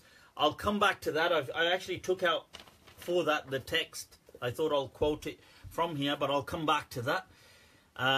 Like and share and like, whatever the hell you want, people. I give you freedom. This is how it should be. I am a llama. Okay. Right, I really need to go work out at a boot camp, but I'm enjoying this too much. Well, if you're enjoying it, then carry on enjoying it, God damn it. So this is so I watched this TV series, this episode. It was sent to me by a few people, called Women, Islam and I, or I think Women, Islam and Me, something like that. It had that girl from Muslims Like Us, Mahreen, starring in it. So she's going around and she's going to speak about marriage and what it means to be a Muslim woman. Now, I'm going to be honest, a few people sent it to me, said, oh, Mufti, what do you think about this? What do you think about this? I did think to myself first, I don't know if I want to watch this, because sometimes I don't like watching, you know, you get the fascist feminists and they just kind of bash men, just hate men, just man-hating kind of thing. And I thought, and I didn't know what this was at the time. I didn't watch it, so I thought, is it okay to say God damn it? God damn yeah, it is. Mahreen Beg, that's her name, Mahreen Beg, who starred in that show from last year or the year before called Muslims Like Us. So, but to be fair, once I watched it, I was actually very glad I watched it. So, it is because why was I glad? Because first of all, it wasn't really, to be fair, it wasn't that kind of feminism, that kind of fascist feminazis. It wasn't like that. It wasn't kind of man-hating and stuff like this, although some things in there do. And I think it's interesting because, you know, when you watch something, it, like, as a human being, like, I'm speaking about myself, people, I can find myself, how is it permissible to say God's name in vain? Hamza Ali, wrong religion, mate. We're Muslims today. That's Christianity. Do not say the Lord's name in vain. On Sunday we're Christians. That was yesterday. Today's Monday. We're Muslims today. That's a Christian thing. No such thing in Islam. Do not say the Lord's name in vain. What do you mean don't say the Lord's name? I can say the Lord's name all I want. it was the Jewish thing in essence. They weren't allowed to even say Yahweh. They weren't even allowed to say his name. And then it became, okay, you can say his name for important things, but not in vain. So you've obviously got very influenced by TV. You carried it across and said it so sincerely and with so much conviction that at hearing it, I thought, Allah. And then I thought, oh, did I say Allah? Oh no, Ya Allah, oh, Ya Allah, oh, Ya Allah, no. So, anyway, coming back to this show, Takbir, nope, don't say it. Takbir, no. Oh. It might be in vain. Don't say it, people. So the thing is, but on the bright side, at least all those terrorists, you'll give them something to think about. So they won't say the Lord's name. It's got Akbar. People go, oh, it's that bloody Akbar again. He's doing all of this. Right, so it's amazing, isn't it? So, yeah, so coming to this. So I watched this. What I was going to say is, it's interesting because I can find myself, you see, I can find myself being judgmental sometimes. Look at that. Look. So sometimes you can hear some things people are saying, and you can end up maybe being a bit judgmental. And then I have to kind of like slap myself in the face. Look in the mirror and think, what the hell? How on earth are you being judgmental? And so I think it's a good wake-up call to kind of realize that, whoa, you know, so I really appreciated watching it. It was interesting. It was to do with marriages and culture and I think the whole Pakistani or Asian culture and she was mixing with some black Muslim girls, and they've got their culture which is very independent, and Islam for them was very positive, and for her it had a lot of culture, and then she's going on some dates to get married. And yeah, so it was interesting overall anyway. And they speak about the verses, the feminist, you know, those kind of verses that people pick up on in the Quran, that why can about the hitting. And first of all, it is not permissible to hit, and I've answered that in depth in previous questions, so you can watch that there. I do think, yes, somebody, Junaid saying she was confused. I do think I do think she was confused on many things, but I suppose maybe most people are confused. Myself, everybody can just include themselves in that. But can Muslims date? Munazza Ali is trying to get me to answer that and then kind of like fall head first into a scandal of but I've answered before that yes, people can actually, if you want to call it date, or if they want to get married, they can go out in public places. I do believe that's permissible, and I've answered that before. So, but yeah, so this whole thing of the hitting verses, or men can marry multiple women and stuff like this, and these themes kind of came up in the discussion. But yeah, it was interesting to see the kind of struggle people are going through, I guess, and it's difficult. I don't know if it's difficult, I think. But the question, can a Muslim woman live on her own from an Islamic perspective? So if a Muslim woman wanted to live on her own, does Islam say she can't? No, Islam has no issue. It doesn't say either way. Islam isn't about, if a woman was to live on her own, from an Islamic perspective, that's not haram or anything. That's just her choice. Obviously, culture would dictate a lot of things. And somebody asked me, how would you differentiate between culture and Islam? It becomes difficult because a lot of people are, you know, they're so into the culture, it's become blurry. So I think that was something about the show. The other thing was, there was an Imam saying things like, so she's sitting at this event in London, I think, and there's some Imam. I don't know what ethnicity he was. I think he may have been a Somali sheikh. But he was saying about, oh, women shouldn't turn down their husbands for sex and stuff like this. And, you know, this kind of stuff. First of all, I think it's a, you know, when people pick up on this kind of stuff, I think it's, they're not being kind of fair in, I mean, I don't know that Imam's views in general life, and I've never heard of that Imam, but I'm just going with what I heard on the clip. I think they have to be fair in terms of the language, the level of English that person has. Because sometimes when you're not proficient in a language, you don't have kind of like very fluent usage of it, you can come off sounding a bit kind of, you can come off sounding a bit obviously wrong in certain things. So that's the first thing. The second thing is that this topic in the hadith, right, this is just religious rhetoric.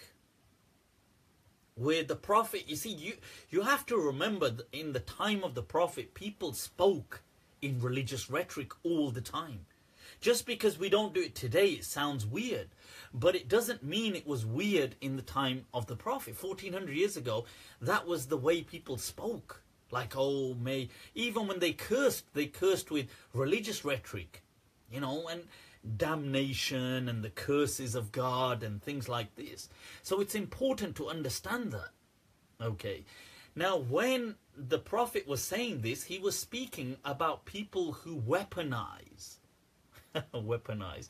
But they instrumentalize, they withhold sex as a kind of tool to kind of frustrate the other partner or to get back at them. And this is the context in which the Prophet said this.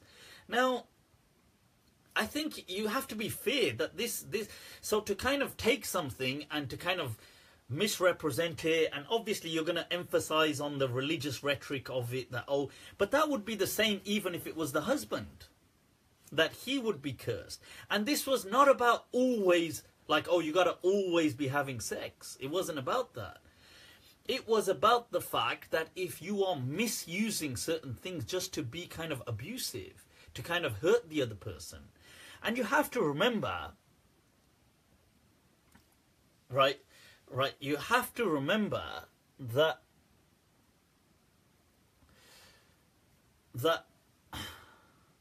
right, okay, you have to remember something, that a marriage, a nikah, is a kind of, it is a sexual relationship. Not kind of, it is an intimate relationship, a close relationship built upon an understanding of intimacy, of bonding, of sexuality.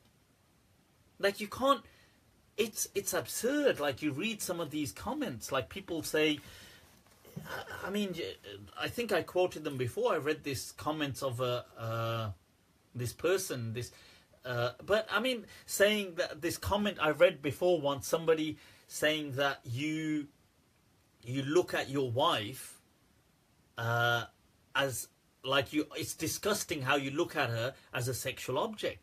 And I think I find that comment very absurd. I find it very kind of, it's a paradigm shift that this age is going into.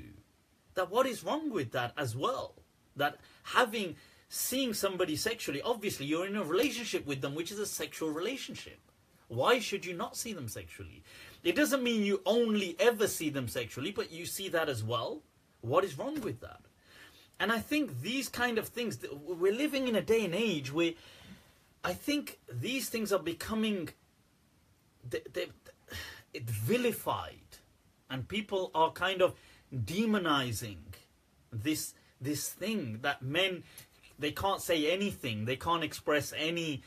And I'll be honest, I think, this is my understanding with a lot of people that I see, people reach out to me, things I read on social media, I think it's led to a culture where men are actually very intimidated of being in relationships with women, as in proper long-term relationships. I think they're just like, because it's too volatile. Like, you don't know what I think a lot of, from what I read and from what I see, and when people reach out to me with certain things, this is the kind of feel that I get, that people are too scared almost. Like, a lot of men think like, what the hell? Like, I'm serious. There was an incident that I heard that, I mean, this was actually an actual incident. Somebody reached out to me that a person married somebody, and this is like this, they're in a marriage, fresh in a marriage, liking each other, everything sensible, very educated, both people, and they've obviously been intimate, they've had sex, and in the morning, now this is actually was related to me as an incident. In the morning they had sex again, and later in the day the wife said to the husband that, oh, you know, in the morning when you had sex, you didn't actually take my consent. And as a joke, she said this, like, to this person. This is how it was, this is how I heard this. And she said, like, oh, like, if I want, I could get you done for that. And you think, like, what? Like, wow. Like, do you see the kind of culture that is being created?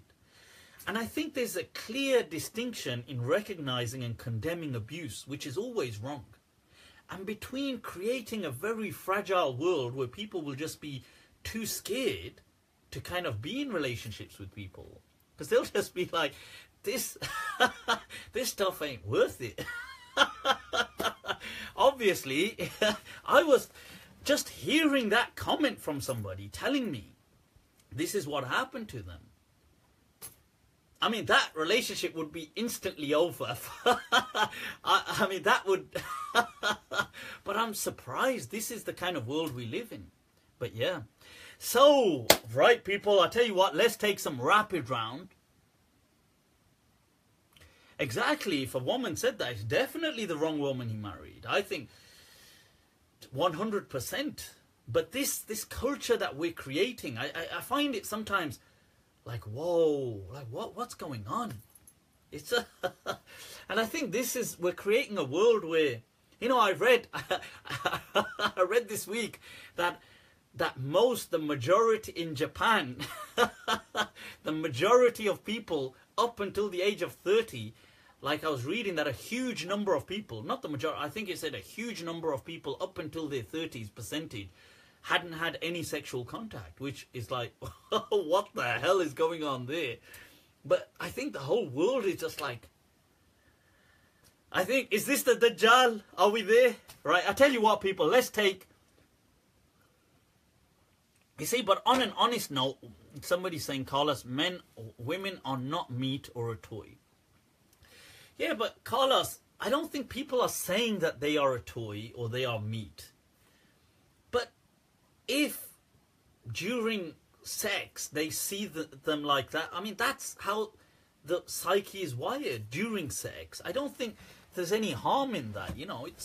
There's I think, look, that's for when regular behavior, isn't it? This kind of thing of like, well, regularly, how do they interact with them as a human being, as a sophisticated this? But as Imam Malik's teacher said, what happens behind closed doors happens behind closed doors. I think people need to kind of just let that be and stop trying to remove that from it. Like trying to make everything very kind of, I don't know, like what the word is for it. Like everything has to be devoid of that carnal kind of instinct. Like it has to be just, oh, I did this in a very sophisticated manner. You know, which reminds me that there was a caliph, a Muslim caliph, Abdul Malik ibn Marwan, and a very famous caliph. In fact, one of the people that Imam Malik transmits from, prior to him becoming a caliph, and he was asked that ma atyabul jima', that what is the best kind of well, this is past the watershed anyway. So he was asked, well, what's the best kind of sexual intercourse? And he replied, I've got to warn you guys first, brace, okay. He replied, afhashu, that the most, like, I don't even know how to translate that now. He just said like the most kind of vile, and makes you think, whoa, what level was he on? So anyway, people, let's take some rapid round questions before we call this to an end. So, all right, so let's take some. Well, I was asked a question on sci-fi as we're embracing an age where there will be created embryos, so artificial embryos. So if we're creating babies in these embryos, right, she's your wife, not your sister, because that would be really awkward. Cousin, same, cousin, wife, sister, cousin, wife, same. That would be awkward. So, right now, we're embarking upon an age of technology where there will be artificial embryos. So I was asked the question that, would this mean that the child still gets a ruh? And the answer is, of course, the child would get a ruh. The ruh is life, people. That is life. Okay. Right, so that is the ruh. Nowhere in Islam does it actually. Okay, you can infer from certain things that the ruh is like something blown into, but the Quran never teaches you what the ruh actually is. But what it means is that something, in my understanding, is alive with consciousness. But then that could be argued, because people could say, well, what if you lose consciousness, and so on and so forth. But so I get the different parts of that debate, but it's not. A ruh doesn't have to be like a spirit looking like you. That's just TV. Right, so right, so let's somebody's still going on about Ben's going on about the cousin sister's soul. The ruh, soul, same thing. Yep, same. Ruh, soul, same. Cousin, wife, same. Ruh and the soul are the same kind of thing. Okay, so it's the same thing, people. Right, so when marrying a non-Muslim woman, is it permissible to avoid her from things she did for a long time, or what will... I'm not sure what that question means, actually. I got my wife off eBay. Right, okay. Right, I'm just not going to comment on that. So these things, these artificial embryos, it's permissible. People, some rapid round questions. Click like, click share, get this out there. Let's get some rapid round. Fire away with the questions. Why do Malikis have two auras? Aura is the part that must be covered of your body. Now, the Malikis have a core aura for males or for females, which is what must be covered by necessity. And then they have what is the extended aura, which should be covered, but if it's compromised, it doesn't, you know, it's not the kind of end of the world. It shouldn't be compromised, but if it is, it's not. So that may vary. So for men, you know, that includes the thighs and all this kind of stuff. For women as well, the extended aura does include stuff. It depends. Once again, it depends where you then take this, because they have this conversation, the Malikis, in certain topics, like in Salah, but then they may act differently in other contexts. But in Salah, they will say things like her, and generally her, around the home, her extended aura, things like generally her limbs, arms, legs, neck, this kind of stuff, all that, the hair, all that kind of stuff they consider part of the extended aura. Why do scholars deem mortgages to be haram? Mortgages are not haram, but I've got a full answer to that. You can check it on YouTube. Is lingerie allowed? Well, Dawood, I'm not sure how good you'd look in lingerie, but but hey, if it works for you, then, you know, sure. But just don't turn up to a dars with it on, because that, even I, you know, deemed as modern as I am, I'm sorry. If you turn up to my hadith that's dressed dressed to impress, it's going to be problematic, my friend. Right, so yes, octopus is halal, that's true. All creatures in the sea are halal, including amphibians, people. That's the school of Medina, including animals which live on the land and the sea. So crocodiles, tortoises, turtles, tortoises don't, but actually I think tortoises might live around the sea as well. Crabs, lobster, you name it. Dinosaurs. Do you believe in the Mawlidun Nabi, as in, do I believe the Prophet had a birth and he was born? Of course he was born. Right, what is makruh? Makruh means something discouraged. Hippo, yep, hippo included if you wanted to eat hippo, although people don't generally eat hippo. Sharks as well, yep. That's permissible. Gelatine, I've answered before. Gelatine, there's a difference of opinion, and according to the opinion I go with, that enough transformation has occurred that it is permissible to eat things with gelatine. Mermaids, if you want to eat a mermaid. It's interesting that people of the past actually spoke of SpongeBob, spoke of mermaids. Right, let's take some rapid round questions, people. Correct position. I've answered this before, Hamza, on Second Coming of Jesus and all that. You can check my... Right, so prawns, yep, prawns are permissible, absolutely. People, where are your questions? Where are your questions? View on magical sciences books. What does that mean? I'm not sure what that means. Is dog meat haram? I've answered this before. Dog meat, all predatory animals, that includes wolves, lions, tigers, dogs, hyenas, jackals, any of these things are makruh and not haram according to the school of Medina. So, should we really give the majority of wealth to our wife? What? What's Nak saying? Nak was chilling. It was great to meet up with Nak. It was awesome. Had a good kind of vampire session, right? That's how it's got to be done. Is female cousin mahram or non-mahram? Should one observe etiquette? Yeah, I mean, she's not a mahram like that. Cool, dowry, Islam in the subconscious mind, dreams. What's the reality to this? Dreams don't have a reality. Right, dreams don't have a reality. Somebody asked, can you see the Prophet sallallahu alaihi wasallam in a dream? Of course you can see him in a dream. And some people asked, can you see him in reality? I've got no idea what that means. What do you mean outside a dream?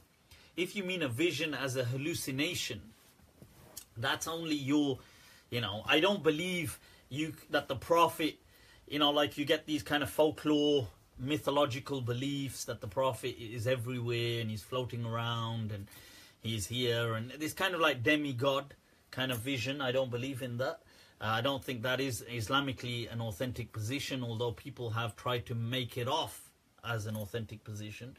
The fact that the Prophet appears to people like he appears like in like, I don't know, like ghost-like, spirit-like reality and talks to them. That's just their imagination.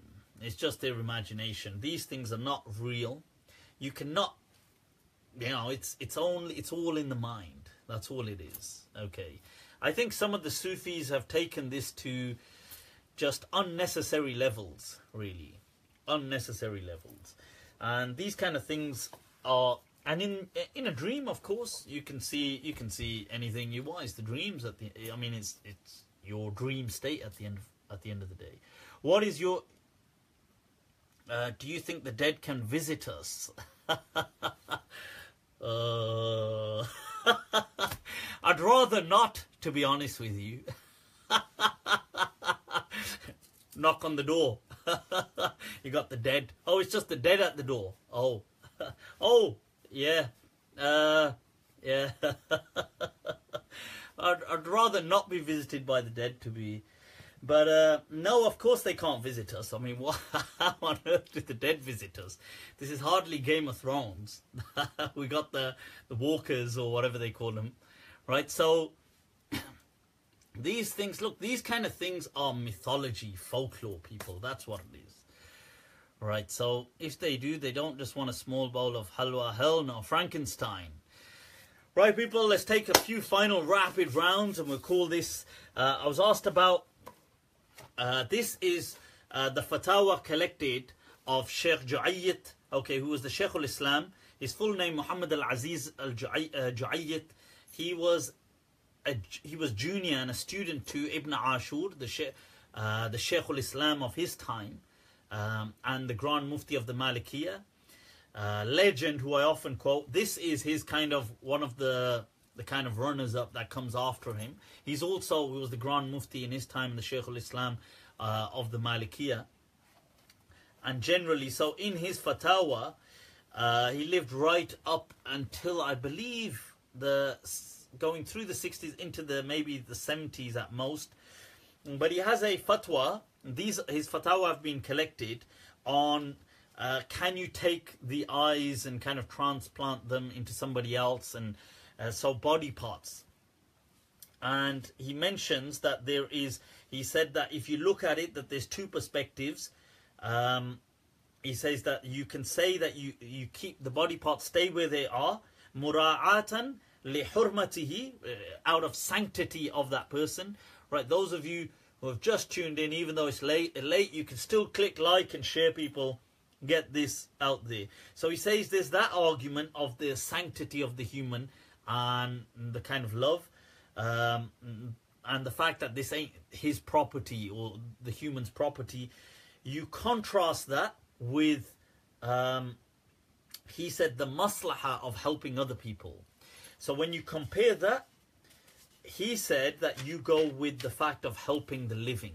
That clearly outweighs. And Sheikh Juayyat is one of the leading scholars throughout the Muslim world to have given this fatwa fi ibahati naql al-a'dha. And then there were people after him like Sheikh Hassan Ma'mun who did the same thing, who gave the fatwa.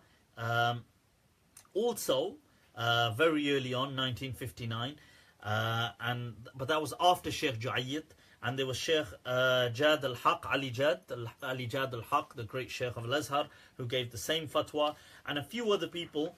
But he was one of the pioneers in this whole kind of division, if you like. Right, people, I think we've kind of... let's take a few final questions and we'll wrap this up. It's helping somebody. I think it's actually, it's one of the greatest acts of charity. To be honest with you, I think it's quite scary. It's scary for the person donating. Because I kind of put myself in that kind of position, and you think it's weird because you know you're going to be dead, but you're still kind of, it freaks you out, somebody doing something like pulling your eyes out and taking your kidneys out, and I think it's scary. So that's what it is.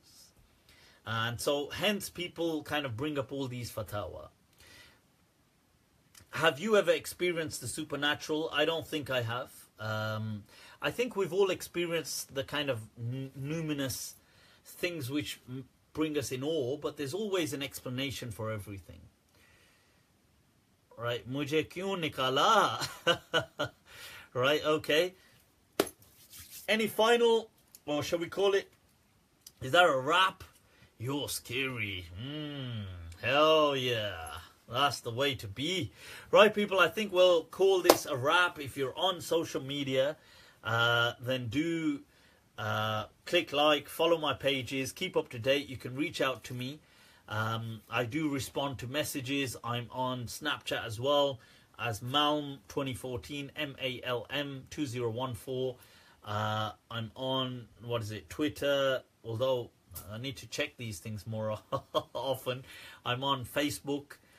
I've got my general page and then my public page, both as Mufti Abu Layth. You can like them, follow them, send me your questions. I do try to respond to people whenever I can.